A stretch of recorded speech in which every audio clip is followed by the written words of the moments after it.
Per il ministro Giuliano Poletti non ci sono dubbi, le nuove norme sul lavoro sfornate dal governo Renzi porteranno ad un aumento del 20% in più delle assunzioni.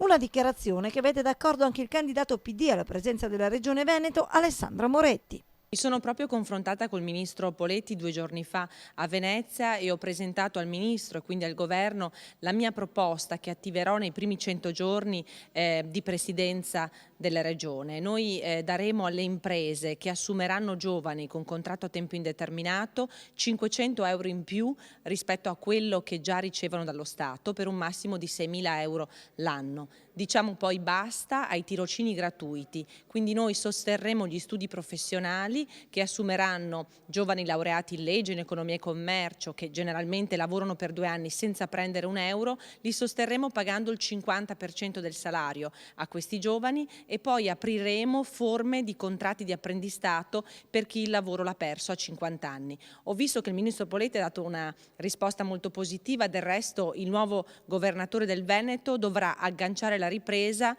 valorizzando gli effetti positivi che il governo Renzi sta avendo anche sulla nostra regione. E mentre Alessandra Moretti continua il suo tour tra le città del Veneto, continua anche la bagarre tra i suoi diretti avversari. L'ultima rivelazione riguarda oggi il fuoriuscito dal Carroccio, Flavio Tosi. Secondo il ben informato Dago Spia, il sito internet tosipresidente.it sarebbe stato registrato almeno un mese prima dalla sua fuoriuscita, come anche gli spazi per le affissioni sarebbero stati prenotati già a metà gennaio.